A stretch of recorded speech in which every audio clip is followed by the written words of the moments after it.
ആ സ്വലാത്ത് കൊണ്ട് ഞാനൊന്ന് നന്നാകണം. എൻ്റെ അവയവങ്ങൾ നന്നാകണം. എൻ്റെ കണ്ണ് നന്നാകണം, കാത് നന്നാകണം, നാക്ക് നന്നാകണം, കൈ നന്നാകണം, കാല് നന്നാകണം. ഏറ്റവും പ്രധാനമായും അതേ എൻ്റെ മനസ്സ് നന്നാകണം.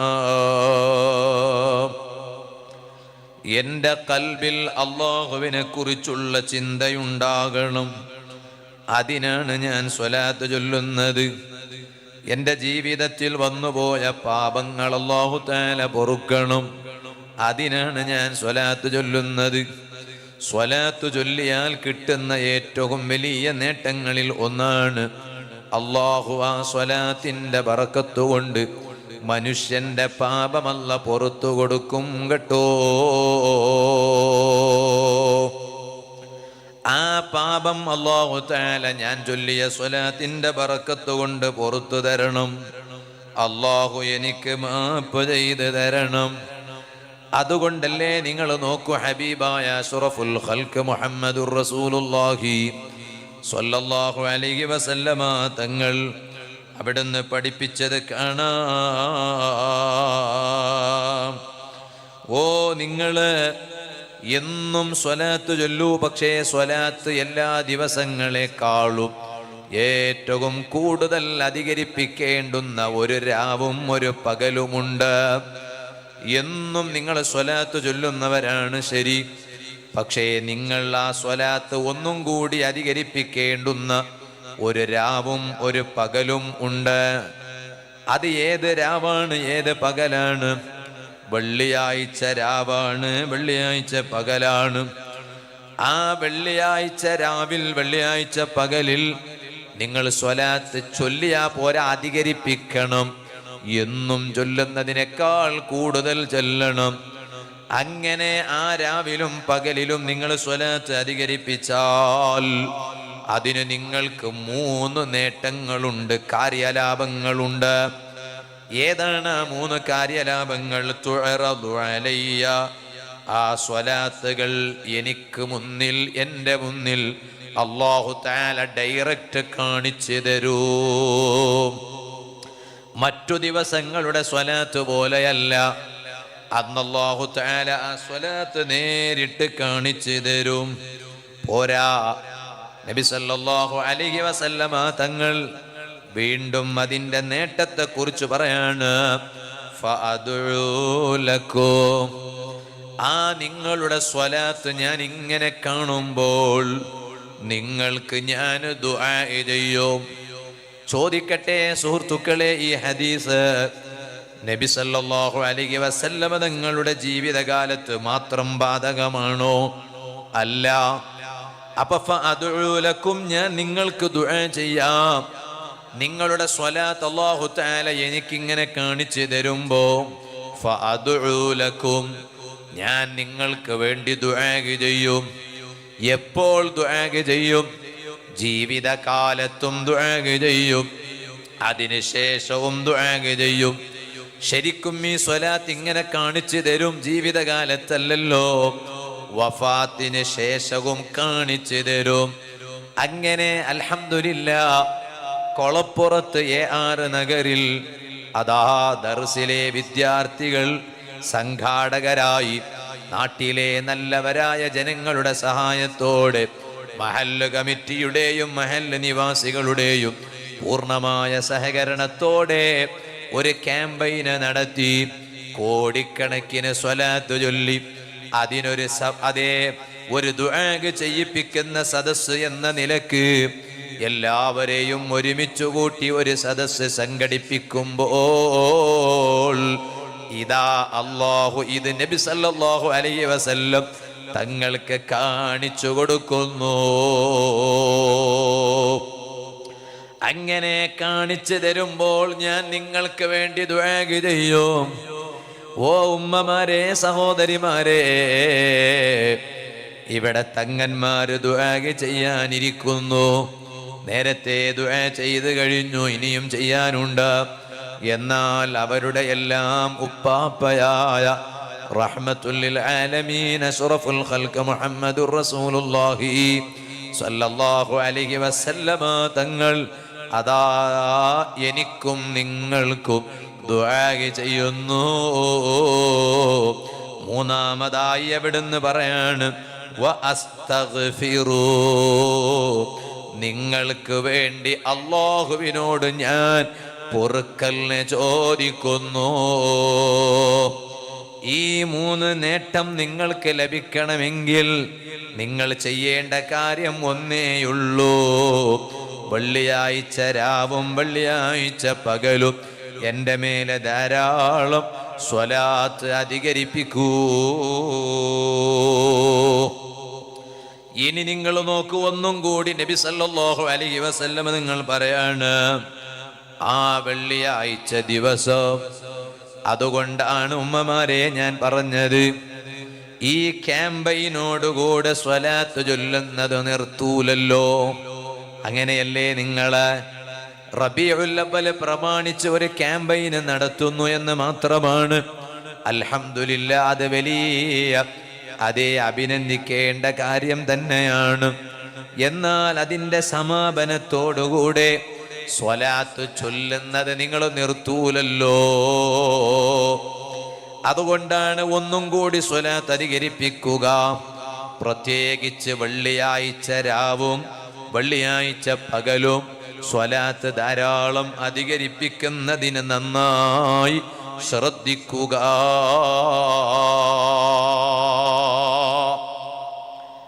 അതുകൊണ്ടാണ് ഉമ്മമാരെ, സഹോദരിമാരെ, എൻ്റെ നാട്ടിലൊക്കെ മംഗലാപുരത്തൊക്കെ, ഇവിടെ ഉണ്ടാവും, മംഗലാപുരത്ത് മാത്രമല്ല, ഞാൻ മംഗലാപുരത്ത് ആളായതുകൊണ്ട് അവിടുത്തെ കാര്യം പറയുന്നുള്ളൂ. അവിടെ അമ്മായിമ്മമാര്, അമ്മായിമ്മ എന്ന് പറഞ്ഞാൽ പിന്നെ ഭർത്താവിൻ്റെ ഉമ്മ, ഇവിടെ അങ്ങനെ തന്നെയല്ലേ പറയാ, ഭർത്താവിൻ്റെ ഉമ്മ, ആ ഉമ്മ മരുമക്കളോട് പറയും, അവർ മകൻ്റെ ഭാര്യ, മക്കളെ ആൺകുട്ടികളുടെ ഭാര്യമാര് അവരിങ്ങനെ പുറത്തു പോയാൽ വെള്ളിയാഴ്ച രാവാണെങ്കിൽ അവരോട് നേരത്തെ തിരിച്ചെത്താൻ പറയും.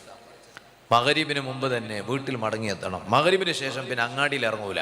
പഴയ കാലത്ത് ഉമ്മമാരെയൊന്നും അങ്ങാടികളിൽ വെള്ളിയാഴ്ച രാവോ വെള്ളിയാഴ്ച രാവാണെങ്കിൽ പ്രത്യേകിച്ച് അങ്ങാടിയിൽ കാണൂല. അതേ കാരണം വെള്ളിയാഴ്ച രാവ് ധാരാളം സ്വലാത്ത് അധികരിപ്പിക്കേണ്ട രാവാണ്. അന്ന് അങ്ങാടിയിൽ പോയി ഇങ്ങനെ കറങ്ങി നടക്കേണ്ട സമയമല്ല, വലിയ ബറക്കത്തുള്ള സമയമാണ്. അതുകൊണ്ടല്ലേ പഴയ കാലത്തെ ഉമ്മമാർ, ഞാൻ എൻ്റെ വാല് കേൾക്കുന്ന ഉമ്മ പെങ്ങന്മാരോട് പറയാണ്, പഴയ കാലത്തെ ഞങ്ങളുടെ നാട്ടിലെ ഉമ്മ പെങ്ങന്മാരൊക്കെ മഗ്‌രിബ് വാങ്ക് കൊടുക്കണ മുമ്പ് തന്നെ ഉദു എടുത്തിരിക്കും. അങ്ങനെയാണ്. ഇന്നും പ്രായമുള്ള ഉമ്മമാരൊക്കെ അങ്ങനെ തന്നെയാണ് ഞാൻ മനസ്സിലാക്കുന്നത്. മഗ്‌രിബ് വാങ്ക് കൊടുക്കാൻ അവർ കാത്തിരിക്കൂല. പിന്നെ വേറെ ഏത് നിസ്കാരമാണെങ്കിലും ചിലപ്പോൾ വാങ്ക് കൊടുത്ത ശേഷമാണ് ചിലപ്പോൾ ഉദു എടുക്കാൻ പോവുക. പക്ഷെ മഗ്‌രിബ് ആണെങ്കിൽ അങ്ങനെയല്ല. മഗ്‌രിബ് നിസ്കാരത്തിനുള്ള വാങ്ക് വിളിക്ക് മുമ്പ് തന്നെ അവരതാ ഉദു എടുത്തിരിക്കും. എന്തേ കാരണം? മഗ്‌രിബ് ബാങ്ക് കൊടുക്കണ സമയം ദുആക്ക് ഇജാബത്തുള്ള സമയമാണ്. ആ സമയത്ത് നബി സല്ലല്ലാഹു അലൈഹി വസല്ലമ തങ്ങൾ പ്രത്യേകം ദുആ ചെയ്യാൻ ഒരു ദുആ പഠിപ്പിച്ചിട്ടുണ്ട്. ഏതാണ് ദുആ? അല്ലാഹുമ്മ ഹാദാ ഇഖ്ബാലു ലൈലിക വ ഇദ്ബാറു നഹാരിക വ അസ്വാതു ദുആതിക ഫഗ്ഫിർ ലീ. അല്ലാഹുവേ, അല്ലാഹുമ്മ ഹാദാ ഇഖ്ബാലു ലൈലിക, അല്ലാഹുവേ ഇത് രാത്രി കടന്നു വരുന്ന സമയമാണ്, പകൽ കഴിഞ്ഞു ഇനി രാത്രിയാണ്. വ ഇദ്ബാറു നഹാരിക, പകൽ യാത്ര പറയുന്ന സമയമാണ്, പകൽ കഴിഞ്ഞു ഇനി രാത്രിയാണ് വരുന്നത്. വ അസ്വാതു ദുആതിക, ഓ അല്ലാഹുവേ നിന്നോട് ആര് എന്ത് വിഷയം പറഞ്ഞു ദുആ ചെയ്താലും നീ ആ ദുആ കേട്ട് വേണ്ടതുപോലെ ഉത്തരം നൽകുന്ന സമയമാണ്. അതുകൊണ്ട് എനിക്ക് നിന്നോട് ചോദിക്കാനുള്ളത് ഫഗ്ഫിർ ലീ, എൻ്റെ പാപങ്ങൾ നീ പൊറുക്കണേ അല്ലാഹ്. അത് എപ്പോഴാണ് പറയേണ്ടത്? ഇന്ദ അദാനിൽ മഗ്‌രിബി, അതേ മഗ്‌രിബ് ബാങ്ക് വിളിയുടെ സമയം ആ ദുആ നടത്തണമെന്ന് നബി സല്ലല്ലാഹു അലൈഹി വസല്ലം തങ്ങൾ പഠിപ്പിച്ചു. അതുകൊണ്ടല്ലേ പഴയ കാലത്തെ നമ്മളെ ഉമ്മമാര് നേരത്തെ മഗ്രിബ് ബാങ്ക് വിളിക്ക് മുമ്പ് തന്നെ ഉളൂവെടുത്ത് റെഡിയാകും. എന്നിട്ടോ തസ്ബീഹ് ചൊല്ലും. സുബ്ഹാനല്ലാഹി വബിഹംദിഹി സുബ്ഹാനല്ലാഹിൽ അദീം വബിഹംദിഹി അസ്തഗ്ഫിറുല്ലാഹ്. ആ ഉമ്മമാരവിടെ അതാ വീട്ടിൽ തസ്ബീഹ് മാല കയ്യിൽ പിടിച്ച് സോഫയിലിരിക്കുന്നു, കസേരയിലിരിക്കുന്നു, തസ്ബീഹ് ചൊല്ലുന്നു, എന്നിട്ട് ഈ ദുആ ചെയ്യുന്നു. അവർക്കറിയാം പാപം പൊറുപ്പിക്കാൻ പറ്റിയ ദുആക്ക് വലിയ ഇജാബത്തുള്ള സമയമാണതെന്ന്. പക്ഷേ ഇന്ന് സങ്കടത്തോടെ പറയട്ടെ, വിഷമത്തോടെ പറയട്ടെ, ഈ നാട്ടിലെ ഉമ്മ പെങ്ങന്മാരല്ല, അവരെല്ലാം നല്ലവരാണെന്ന് എനിക്കറിയാം. എന്നാലും നമ്മുടെ സമുദായത്തിലെ ചില ഉമ്മമാര് മഗ്രിബ് ബാങ്ക് വിളി കേട്ടാൽ പോലും അങ്ങാടിയിലാണെങ്കിലും ഒന്ന് വേഗം വീട്ടിലോട്ട് മടങ്ങിപ്പോകണമെന്ന ചിന്ത പോലും ഇല്ലാത്തവരായി അതപ്പതിച്ചു പോയില്ലേ?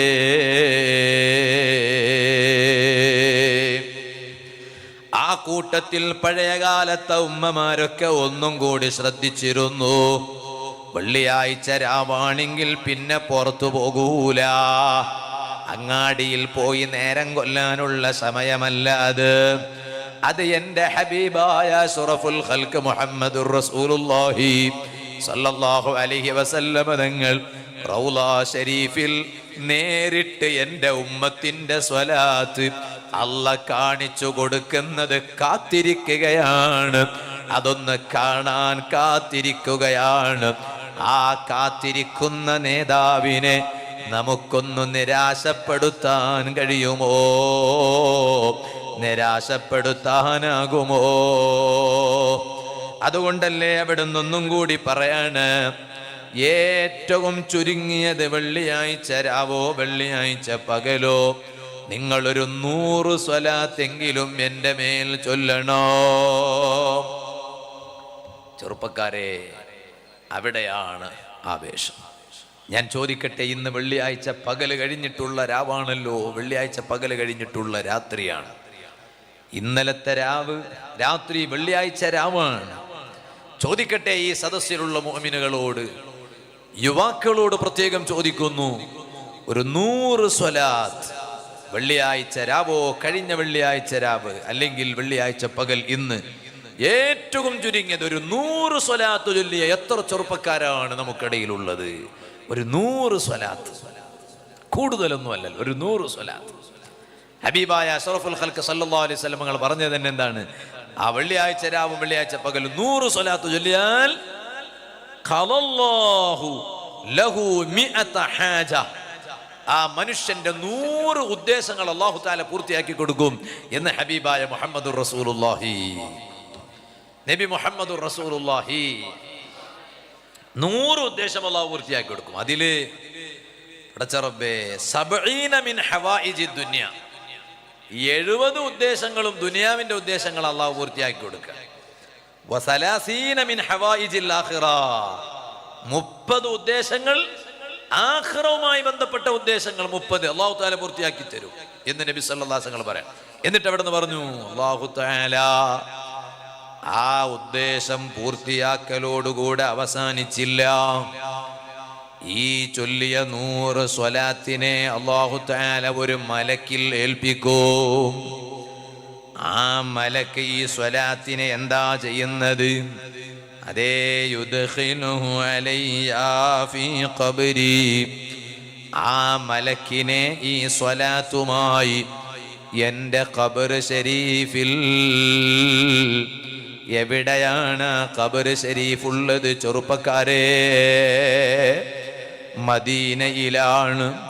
അവിടെയൊന്ന് പോയി സിയാറത്ത് ചെയ്യാൻ സാധുക്കളായ ഞങ്ങൾക്ക് നീ തൗഫീഖ് ചെയ്യണം റഹ്മാനേ. അതിന് പല പ്രാവശ്യം നീ ഞങ്ങൾക്ക് ഭാഗ്യം നൽകണം റഹ്മാനേ. ഈ സ്വലാത്ത് ക്യാമ്പയിൻ കോടിക്കണക്കിന് പുരുഷന്മാരും ഉമ്മ പെങ്ങന്മാരും ചൊല്ലിത്തീർത്ത ഈ സ്വലാത്ത് ക്യാമ്പയിന്, അതിൻ്റെ സമാപന സദസ് നീ ഞങ്ങൾക്കതിനെ ഒരു നിമിത്തമാക്കി ഞങ്ങളിൽ നിന്ന് കബൂൽ ചെയ്യണേ അല്ലാഹ്. ആ ഖബർ ശരീഫിൽ അല്ലാഹു തആല ഈ മലക്കിനെ പ്രവേശിപ്പിക്കൂ. കാരണം എന്തേ? അത് ഹബീബായ സല്ലല്ലാഹു അലൈഹി വസല്ലം തങ്ങൾക്കുള്ള സമ്മാനമാണ്. ഏതുപോലെ കമാ തദ്ഖുലു അലൈക്കുമുൽ ഹദായ, നിങ്ങളിലേക്ക് സമ്മാനങ്ങൾ വരുന്നത് പോലെ എൻ്റെ ഖബർ ശരീഫിലേക്ക് എനിക്ക് കിട്ടുന്ന സമ്മാനമാണ് എൻ്റെ ഉമ്മത്തുകൾ എൻ്റെ പേരിൽ ചൊല്ലുന്ന സ്വലാത്തുകൾ. ആ സ്വലാത്ത് ഈ മലക്ക് എത്തിക്കുമ്പോൾ യുഖ്ബിറുനി ബിമൻ സ്വല്ല അലയ്യ ബിസ്മിഹി വനസബിഹി ഇലാ ശീറതിഹി, ആ സ്വലാത്ത് ചൊല്ലി അവരുടെ പേരും അവരെ ബാപ്പാന്റെ പേരും ഉമ്മാന്റെ പേരും തറവാട് പേരും വിലാസവും എല്ലാം മലക്കുകൾ നബി സല്ലല്ലാഹു അലൈഹി വസല്ലമ തങ്ങളാകുന്ന എന്നോട് പറഞ്ഞു തരുന്നു. അപ്പോൾ ഈ സ്വലാത്ത് ക്യാമ്പയിനിൽ കോടിക്കണക്കിന് സ്വലാത്ത് ചൊല്ലി തീർക്കാൻ ആരെല്ലാം കാരണമായിട്ടുണ്ടോ, അക്കൂട്ടത്തിൽ വെള്ളിയാഴ്ച രാവിന്റെ സ്വലാത്തുമുണ്ടല്ലോ, വെള്ളിയാഴ്ച പകലിന്റെ സ്വലാത്തുമുണ്ടല്ലോ. ഈ മലക്ക് പോയിട്ട് ഉമ്മാന്റെ പേരും പറയുന്നു, ബാപ്പാന്റെ പേരും പറയുന്നു, മകന്റെ പേരും പറയുന്നു, കുടുംബത്തിന്റെ പേരും പറയുന്നു. ഇത് പറഞ്ഞിട്ട് നബി സല്ലല്ലാഹു അലൈഹി വസല്ലം തങ്ങൾ പറയാണ്, ഫഉസ്ബിതുഹു ഇൻദി ഫീ സ്വഹീഫത്തിൻ ബൈളാ, അത് മുഴുവനും ഞാൻ അതാ മായിച്ച് കളയൂല, റിമൂവ് ചെയ്യൂല, ഡിലീറ്റ് ചെയ്യൂല. ഫൗസ്ബിതുഹു ഇൻദി ഫീ സ്വഹീഫത്തിൻ ബൈളാ, ഒരു വെള്ളക്കടലാസിൽ ഞാൻ എൻ്റെ അരികത്ത് തന്നെ ഞാനത് സൂക്ഷിച്ചു വെക്കും കേട്ടോ. ചോദിക്കട്ടെ, എൻ്റെ പേര്, നിങ്ങളുടെ പേര് റൗളാ ഷരീഫിന്റെ ഉള്ളിൽ നബി സല്ലല്ലാഹു അലൈഹി വസല്ലം തങ്ങളൊന്ന് സൂക്ഷിച്ചു വെക്കണമെങ്കിൽ അതൊരു ചെറിയ വിഷയമാണോ സുഹൃത്തുക്കളെ? കാരണവന്മാരെ, യുവാക്കളെ, ഉമ്മ പെങ്ങന്മാരെ, അതൊരു ചെറിയ വിഷയമേ അല്ല. വേറെ ഒരു അമലിനെ കുറിച്ചും അങ്ങനെ നബി സല്ലല്ലാഹു അലൈഹി വസല്ലം തങ്ങൾ പറഞ്ഞിട്ടില്ലല്ലോ. ഏത് അമലിനെ കുറിച്ചാണ് അങ്ങനെ പറഞ്ഞിട്ടുള്ളത്? പക്ഷേ സ്വലാത്ത് പറഞ്ഞവനാണോ ആ വിഷയങ്ങൾ മുഴുവനും, അവരെ പേരും അഡ്രസ്സും അവർ ചൊല്ലിയ സ്വലാത്തും എല്ലാം ഒരു വെള്ളക്കടലാസിൽ ഞാൻ എൻ്റെ അരികിൽ ഞാനത് സൂക്ഷിച്ചു വെക്കുന്നു. അതുകൊണ്ടല്ലേ ഏറ്റവും വലിയ കൂട്ടുകാരൻ ആരാണ്? സ്വലാത്തിനേക്കാൾ വലിയ കൂട്ടുകാരനില്ല. സ്വലാത്തിനേക്കാൾ വലിയ കൂട്ടുകാരനില്ല. ഞാൻ അതുകൊണ്ടല്ലേ നേരത്തെ പറഞ്ഞത്, നല്ല കൂട്ടുകാര് വേണമെന്ന് പറഞ്ഞില്ലേ? അത് വെറുതെ പറഞ്ഞതല്ല. സ്വലാത്തിനേക്കാൾ വലിയ കൂട്ടുകാരൻ വേറെ ഇല്ല. അൽഹംദുലില്ലാ, ഒരു നാട്ടില് ദർസുണ്ടായാൽ അതുകൊണ്ടൊക്കെ ഒരുപാട് കാര്യങ്ങളാണ്. ഞാനും ഓതിപ്പടിച്ചത് മലപ്പുറം ജില്ലയിൽ തന്നെയാണ്. അൽഹംദുലില്ലാ, ആ മലപ്പുറം ജില്ലയിൽ വന്യരായ എൻ്റെ ഉസ്താദ് ശൈഖുന മുഹയ്യിസുന്ന പൊന്മള ഉസ്താദ്, അള്ളാഹു ആഫിയത്തുള്ള ദീർഘായുസ് നൽകി അനുഗ്രഹിക്കട്ടെ. ഇവിടെ വന്നപ്പോൾ ഉസ്താദ് എന്നോട് പറഞ്ഞു, ഇവിടെയും അൽഹംദുലില്ലാ ദർസ് തുടങ്ങിത്തന്നത് വന്യരായ ഉസ്താദാണ്, പൊന്മള ഉസ്താദാണെന്ന് പറഞ്ഞു. അള്ളാഹു അവരുടെയൊക്കെ തണല് ദീർഘകാലം നല്ല ആരോഗ്യത്തോടെ അള്ളാഹു നിലനിർത്തി തരട്ടെ. അപ്പോൾ ഉസ്താദിൻ്റെ ദർസിൽ ഓതിപ്പടിക്കുന്ന സമയത്ത് അന്ന് ഞങ്ങൾ ഏകദേശം 300ഓളം മുത്തഅല്ലിമുകളുണ്ട് പള്ളി ദർസ്.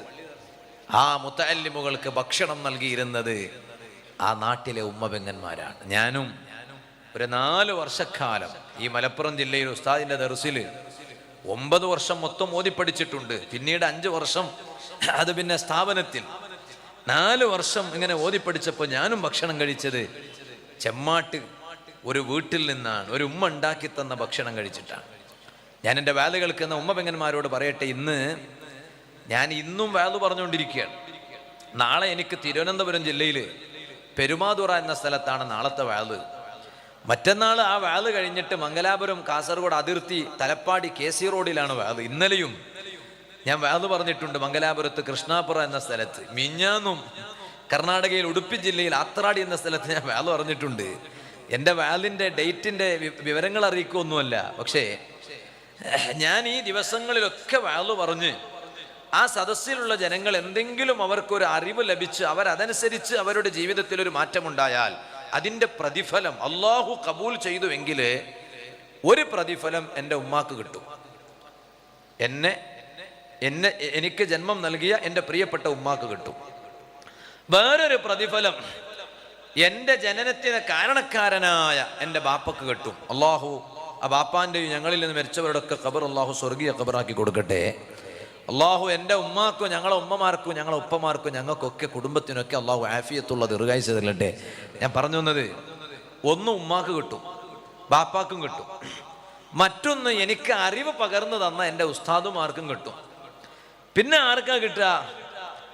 പഠിക്കുന്ന സമയത്ത് ഭക്ഷണമുണ്ടാക്കി തന്ന ഉമ്മമാരുണ്ടാവൂലേ, അവർക്ക് കിട്ടും. ആ ഭക്ഷണം ഉണ്ടാക്കി തരാൻ വീട്ടിലേക്ക് ആവശ്യമുള്ള വസ്തുക്കളൊക്കെ എത്തിച്ചു തന്ന ആ വീട്ടിലെ പുരുഷന്മാരുണ്ടാകും, പെങ്ങളൊക്കെ അങ്ങനെയാണ്, അവർക്ക് ലഭിക്കും. എന്തുകൊണ്ട്? അവരുണ്ടാക്കി തന്ന ഭക്ഷണം കഴിച്ചിട്ടാണ് ഞാൻ ഇൽമു പഠിച്ചത്. അങ്ങനെയാണ്. അപ്പൊ അൽഹംദുലില്ലാഹ് ഇവിടെ വന്നപ്പോഴും ഏകദേശം 80ന്റെ അടുത്ത് മുതഅല്ലിമുകൾ ഇവിടെ പഠിക്കുന്നു എന്ന് കേട്ടപ്പോൾ വളരെ സന്തോഷം തോന്നിപ്പോയി. അല്ലാഹുവേ, ഖിയാമത്ത് നാൾ വരെ ഈ നാട്ടിൽ അല്ലാഹു തആല ദർസ് സംവിധാനം നിലനിർത്തണം റഹ്മാനെ, നിലനിർത്തണം റഹ്മാനെ. ആഗ്രഹമല്ലേ നിങ്ങൾക്ക്? ആഗ്രഹമല്ലേ? അല്ലാഹു നിലനിർത്തി തരട്ടെ. നാട്ടിൽ ഒരു മരണം സംഭവിച്ചാൽ ഈ കുട്ടികളൊക്കെ ഈ മയ്യത്തിന്റെ അരികിൽ പോയി ഖുർആൻ ഓതുന്ന ഒരു രംഗം വേറെ ഏത് നാട്ടുകാർക്കാണ് ഈ രംഗം ലഭിക്കുക? നിങ്ങളൊന്ന് ആലോചിച്ച് നോക്ക്. ഞങ്ങളൊക്കെ പഠിക്കുന്ന സമയത്ത് അതിന് പറയുന്നത് തന്നെ ഖീറാത്തിന് പോകാന്നല്ല, ഖീറാത്ത് എന്നാ പറയാം. കാരണം മയ്യത്തിന്റെ കൂടെ മയ്യത്തിന്റെ അരികിലൊക്കെ പോയാൽ ഖീറാത്തിന്റെ പ്രതിഫലം കിട്ടുമെന്നാണല്ലോ. ഇപ്പൊ ചെമ്മാട്ടപ്പള്ളിയിൽ ഓതി പഠിക്കുന്ന സമയത്ത് ഒരു മരണം സംഭവിച്ചാൽ അപ്പോ ആരെങ്കിലും ഒരാൾ വന്നിട്ട് പിന്നെ വാതിലിൽ ഇടിച്ചിട്ട് ഇങ്ങനെ പറയും ഖീറാത്ത് ഖീറാത്ത് ഖീറാത്ത് ഖീറാത്ത് എന്ന് പറയും. ഖീറാത്ത് ഖീറാത്ത് ഞാൻ മരിച്ച വീട്ടിലേക്ക് പോകാനായി റെഡിയാകണം എന്ന് പറഞ്ഞു. ഖീറാത്ത് ഖീറാത്ത് എന്ന് പറഞ്ഞാൽ എന്താ? മയ്യത്തിനെ അനുഗമിച്ചാൽ കിട്ടുന്ന പ്രതിഫലത്തിന്റെ പേരാണ്. പർവ്വതത്തിന് സമാനമായ പ്രതിഫലം, അതാണ് ഖീറാത്ത്. ഇപ്പൊ ഞാൻ അതിലേക്കൊന്നും കിടക്കണില്ല. ഞാൻ പറഞ്ഞത് അത് വേറെ ഏത് നാട്ടുകാർക്കാണ് ആ ഭാഗ്യം ലഭിക്കുക? ദർസൊന്നും ഇല്ലാത്ത നാട്ടുകാർക്ക് ആ സൗഭാഗ്യം ലഭിക്കുമോ? ഞാൻ എൻ്റെ ഉമ്മപെങ്ങന്മാരോട് പറയട്ടെ, നിങ്ങൾ ഈ മുത്തഅല്ലിമുകൾക്ക് ഭക്ഷണം നൽകുന്നത് അത് ഔദാര്യമല്ല ഉമ്മ, അത് ബാധ്യതയാണ്, കടപ്പാടാണ്. ഉപ്പമാരെ, നിങ്ങൾ ഈ മുത്തഅല്ലിമുകൾക്ക് ഭക്ഷണം നൽകുന്നത് അത് ഔദാര്യമല്ല, അത് ബാധ്യതയാണ്. ഭക്ഷണം നൽകിയില്ല എന്ന് കണ്ടാൽ അല്ലാഹു ചോദിക്കും. അതാണ് ഔദാര്യാണെങ്കിൽ ചോദിക്കില്ലല്ലോ അല്ലാഹു തആല. അല്ലാഹു ചോദിക്കും, എന്തുകൊണ്ട് കൊടുത്തില്ല? ഇവിടെ 80ഓളം മുതഅല്ലിമുകൾ പഠിക്കുന്നു എന്ന് അറിഞ്ഞപ്പോൾ തന്നെ ഞാൻ ചോദിച്ചു, ഇവരെവിടുന്നാ ഭക്ഷണം കഴിക്കാൻ ചോദിച്ചു. അപ്പൊ പറഞ്ഞു, വീടുകൾ ചില വീട്ടിലാന്ന് പറഞ്ഞു. കർണാടകയില് എനിക്കൊരു ദർസുണ്ട്. അവിടെ മഹല്ലൊന്നുമല്ല, അത് സ്വന്തം ഒരു സ്ഥലം വാങ്ങി ഒരു പള്ളി ഉണ്ടാക്കി അതിൽ നടത്തുന്ന ദർസാണ്. 50 കുട്ടികൾ പഠിക്കുന്നുണ്ട് എൻ്റെ ദർസിൽ. ഈ 50 കുട്ടികൾക്കും ഭക്ഷണം കൊടുക്കണത് മഹല്ല് ജമാഅത്ത് ഒന്നുമല്ല, പിന്നെ ആ പരിസരത്തുള്ള വീട്, അവരെ മഹല്ലുകളൊക്കെ വേറെയാണ്.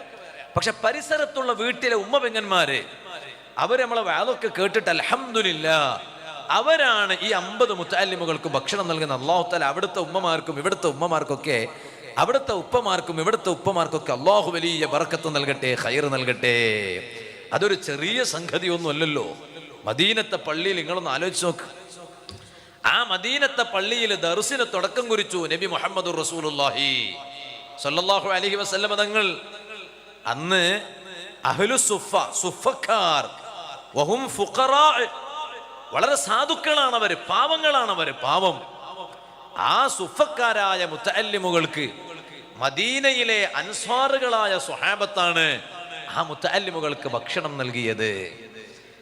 ചില സ്വഹാബി ഒരു മുത്തഅല്ലിമിനെ കൊണ്ടുപോകും. വേറെ ചില സ്വഹാബാക്കൾ രണ്ടാളെ, റജുലുൻ ബി റജുലൈനി, ചില ആള് 2 മുത്തഅല്ലിമുകളെ കൊണ്ടുപോകും, വേറെ ചില ആളുകൾ 3. ഇങ്ങനെ ഒറ്റ ഒരു സ്വഹാബി തന്നെ 70ഓളം മുത്തഅല്ലിമുകളെ കൊണ്ടുപോയി. ഒരു വീട്ടിൽ 70 കുട്ടികൾ ഭക്ഷണം കഴിച്ചിരുന്നു എന്ന് ചരിത്രത്തിൽ കാണാം. ഇവിടെയും ഞാൻ അറിഞ്ഞു 4-5 കുട്ടികൾ ഭക്ഷണം കഴിക്കുന്ന വീടുണ്ട്. അല്ലാഹു തആല എല്ലാവർക്കും ബർക്കത്ത് ചെയ്യട്ടെ. ഓ ഉമ്മമാരെ, ഓ സഹോദരിമാരെ, കാരണവന്മാരെ, ഉപ്പമാരെ, ഇൽമ പഠിക്കുന്ന മുത്തഅല്ലിമുകൾക്ക് ഭക്ഷണം നൽകിയവർ ജീവിതത്തിൽ ഒരിക്കൽ പോലും പരാജയപ്പെട്ടിട്ടില്ല. അവരുടെ ജീവിതത്തിൽ ഒരിക്കൽ പോലും ബറക്കത്ത് നഷ്ടപ്പെട്ടിട്ടില്ല. മദീന എന്ന അനുഗ്രഹീതമായ നാട്, ആ നാട്ടിൽ പാവങ്ങളായ അൻസാറുകളായ സ്വഹാബത്തുമുണ്ട്. എല്ലാവർക്കും വീട്ടിൽ കൊണ്ടുപോയി ഭക്ഷണം കൊടുക്കാൻ കഴിയില്ല. പക്ഷേ സാധിക്കാത്ത മദീന നിവാസികൾ, ഓ കൊളപ്പുറം AR നഗരിലെ നിവാസികളെ, നിങ്ങൾ മദീന നിവാസികളുടെ പിൻഗാമികളാണ്. കാരണം മദീന നിവാസികൾ അവർ മുത്തഅല്ലിമുകൾക്ക് വീട്ടിൽ ഭക്ഷണം കൊടുത്തു. കൂട്ടത്തിലോ മുദർരിസ് ആരാണ്? ലോക നേതാവായ നബി മുഹമ്മദുർ റസൂലുള്ളാഹി സല്ലല്ലാഹു അലൈഹി വസല്ലമ തങ്ങൾ. സ്വഹാബത്ത് വന്ന് ഓരോ മുത്തഅല്ലിമുകളെ സ്വീകരിക്കുകയാണ്. വേറെ ചില സ്വഹാബത്തിന് സങ്കടമുണ്ട്. കാരണം അവർക്ക് അതേ വീട്ടിൽ മുത്തഅല്ലിമുകളെ കൂട്ടിക്കൊണ്ടുപോയി ഭക്ഷണം കൊടുക്കാനുള്ള സൗകര്യമില്ല. സൗകര്യമുണ്ടായിട്ട് കൊടുക്കാതിരുന്നതല്ല, സൗകര്യമില്ലാത്തത് കൊണ്ട് കൊടുക്കാത്തതിൻ്റെ പേരിൽ സങ്കടമുണ്ട്. പക്ഷെ എന്നാലും ദർസിന് എന്തെങ്കിലും ഒന്ന് ചെയ്യണമല്ലോ എന്ന് കരുതിയിട്ട് അതേ മദീനത്തെ പള്ളിയിലേക്ക് അവർ വരുമ്പോ ആ മദീനത്തെ പള്ളിയിലേക്ക് അതാ ഈത്തപ്പഴം കൊണ്ടുവരാറുണ്ടായിരുന്നു. ആ ഈത്തപ്പഴം കൊണ്ടുവന്ന് മദീനത്തെ പള്ളിയിൽ ഇങ്ങനെ തൂക്കി വെക്കുമെന്ന് ചരിത്രത്തിൽ കാണാം. അതാർക്ക് കഴിക്കാനുള്ളതാണ്? ആ മദീനത്തെ പള്ളിയിൽ ഇൽമു പഠിക്കുന്ന മുതഅല്ലിമുകൾ. ഈ സദസ്സ് എന്തൊരു സന്തോഷകരമായ സദസ്സാണ്. ദുആക്ക് വലിയ പ്രതീക്ഷിക്കാൻ പറ്റിയ സദസ്സാണ്. കാരണം ചെറിയ മക്കളെ കണ്ടില്ലേ നിങ്ങൾ? കളിച്ച് സമയം പാഴാക്കേണ്ടുന്ന മക്കളാണ്. പക്ഷേ ആ കുട്ടികളെ കണ്ടില്ലേ? കൺകുളിർമയായില്ലേ? ഇതല്ലേ റബ്ബിനോട് ദുആ ചെയ്യുന്നത്? റബ്ബനാ ഹബ് ലനാ മിൻ അസ്വാജിനാ വദുരിയാതിനാ ഖുർറത അഅ്യൂൻ. അല്ലാഹുവേ, കൺകുളിർമയാക്കുന്ന മക്കളെ നൽകണേ അല്ലാഹ് എന്ന് ദുആ ചെയ്യുമ്പോൾ ഇതിനേക്കാൾ വലിയ കൺകുളിർമയാക്കൽ വേറെയുണ്ടോ രക്ഷിതാക്കളെ? ഈ ചെറിയ കുട്ടികൾ അവരതാ ഇൽമു പഠിക്കുന്നു, പോരാ തലപ്പാവ് ധരിക്കുന്നു.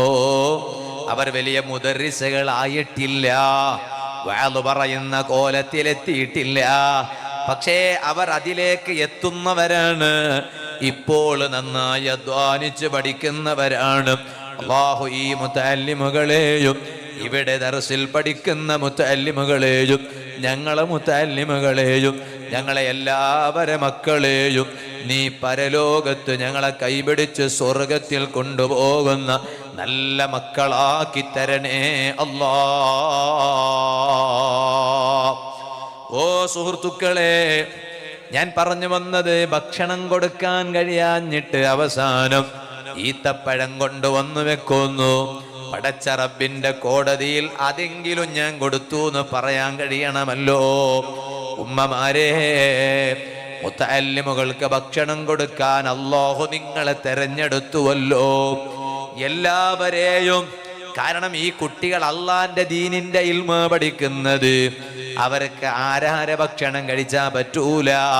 അതുകൊണ്ട് റബ്ബ് പൊരുത്തപ്പെട്ടവർക്കാണ് അല്ലാഹ് അതിന് അവസരം കൊടുക്കുക. അൽഹംദുലില്ലാഹ്, അങ്ങനെ നിങ്ങൾക്ക് അല്ലാഹു തആല അതിന് ഭാഗ്യം നൽകിയില്ലേ? ഇത് പറയുന്നതോടൊപ്പം ഞാൻ എൻ്റെ വാലിൻ്റെ ഇടയിൽ ഒരു കാര്യം കൂടി സൂചിപ്പിക്കട്ടെ. മുതഅല്ലിമുകൾക്ക് ഭക്ഷണം നൽകുന്നത് നല്ലതാണ്. അതോടൊപ്പം എൻ്റെ ഒരു മോനെ ഒരു മുതഅല്ലിമാക്കാൻ ഞാൻ മറന്നു പോകരുത്. നിങ്ങളുടെ ഒരു മകനെ ഒരു മുതഅല്ലിമാക്കി ഒരു ആലിമാക്കാൻ മറന്നു പോകരുത്. ഭൗതികമായ വിദ്യാഭ്യാസം പഠിപ്പിക്കണ്ട എന്നല്ല ഞാൻ പറയുന്നത്. അല്ലാഹുവിൻ്റെ അരികിൽ വലിയ പവറുള്ള ഇൽമേതാണ്. ഖുർആനിൽ സൂറത്ത് ഫുസ്സിലത്തിൽ അല്ലാഹ് പറഞ്ഞില്ലേ, ഇന്നല്ലദീന കഫറൂ ബിദ്ദിക്രി ലമ്മാ ജാഅഹും വഇന്നഹു ലകിതാബുൻ അസീസ്. ഓ പരിശുദ്ധ ഖുർആൻ എന്ന് പറഞ്ഞാൽ അത് വലിയ ഇസ്സത്തുള്ള ഗ്രന്ഥമാണ് ഖുർആൻ. ആ ഖുർആൻ പഠിക്കുന്നവർക്ക് വലിയ ഇസ്സത്താണ്. ആ ഖുർആൻ പഠിക്കുന്ന മക്കളുടെ മാതാപിതാക്കൾക്കും വലിയ ഇസ്സത്താണ്. അങ്ങനെയാണ് ആ ആയത്തിന് പണ്ഡിതന്മാര് ധാരാളം വ്യാഖ്യാനം നൽകിയ കൂട്ടത്തിൽ ഒന്ന്. ഇതുപോലെ ആ മക്കൾക്ക് ഖുർആൻ പഠിക്കാൻ സൗകര്യം ചെയ്തു കൊടുത്ത നാട്ടുകാർക്ക് വലിയ ഇസ്സത്താണ്. കാരണം ഒരു നാട്ടിൽ ഏകദേശം 80ഓളം മുതഅല്ലിമുകൾ ഖുർആൻ പഠിക്കുന്നു. നേരത്തെ ഇവിടെ ഹിഫ്ള് ഫുള്ളായി പഠിച്ച, ഖുർആൻ കാണാതെ പഠിച്ച ഒരു മുതഅല്ലിമിന് ഇവിടെ ആദരിക്കൽ ചടങ്ങ് നടത്തിയില്ലേ? അതെന്തൊരു വലിയ സന്തോഷമാണ്. ഇരിക്കട്ടെ, ഞാൻ പറഞ്ഞു വന്നത് അത് ദുനിയാവിൽ മാത്രമല്ല പരലോകത്തും വലിയ ഇസ്സത്താണ് കേട്ടോ. ഇന്ന് നമ്മുടെ സമുദായത്തിലെ മക്കള് നിങ്ങളൊന്ന് ആലോചിച്ചു നോക്ക്, വല്ലാതെ വഴിതെറ്റിക്കൊണ്ടിരിക്കുകയാണ്. മയക്കുമരുന്ന് ഒരു ഭാഗത്ത്, മദ്യപാനം അത് പിന്നെ പഴയതെന്ന് പറയാം, മയക്കുമരുന്ന്, വഴിവിട്ട പ്രണയങ്ങൾ. ക്യാമ്പസിൽ പഠിക്കാൻ പോകുന്നു, പടച്ച റബ്ബേ, നിങ്ങളൊന്ന് ആലോചിച്ചു നോക്ക്. വഴിവിട്ട പ്രണയങ്ങൾ, ആൺകുട്ടികളും പെൺകുട്ടികളും തമ്മിലുള്ള വഴിവിട്ട പ്രണയം. കൂൾ ബാറിൽ കയറിയിട്ട് രണ്ടാളും ഒന്നിച്ചിരുന്ന് ജ്യൂസ് കുടിക്കുക. പടച്ച റബ്ബേ, നിങ്ങളൊന്ന് ആലോചിച്ചു നോക്ക്. വഴിവിട്ട പ്രണയങ്ങൾ വല്ലാതെ അധികരിച്ചു കൊണ്ടിരിക്കുന്ന കാലം. ഞാൻ ചോദിക്കട്ടെ എൻ്റെ മാതാപിതാക്കളോട്, രക്ഷിതാക്കളോട്, ഈ മക്കളാണ് നാളെ റബ്ബിന്റെ കോടതിയിൽ വരുന്നതെങ്കിൽ അവിടെ നമുക്ക് തല ഉയർത്തി നിൽക്കാൻ പറ്റുമോ? അവിടെ നമുക്ക് തല ഉയർത്തി നിൽക്കാൻ പറ്റൂല. തല താഴ്ത്തി വെക്കേണ്ടി വരും. തല ഉയർത്താൻ പറ്റൂല, തല താഴ്ത്തേണ്ടി വരും.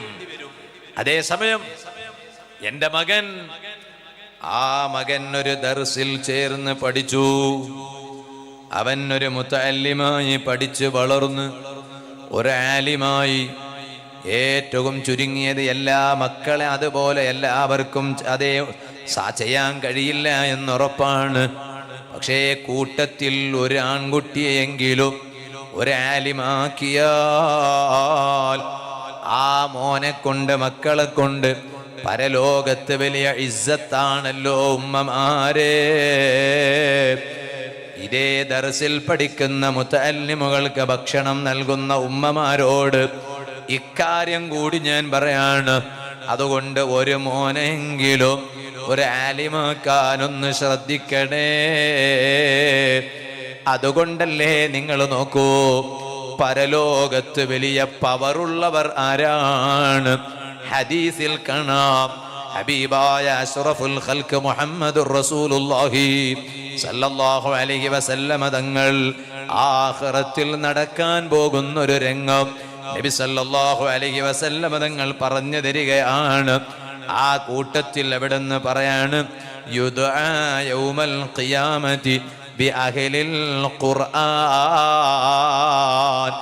ഖിയാമത്ത് നാളിൽ ഖുർആനിന്റെ ആളുകളെ അല്ലാഹു വിളിക്കുകയാണ്, മലക്കുകൾ വിളിക്കുകയാണ്. അവരാരാണ്?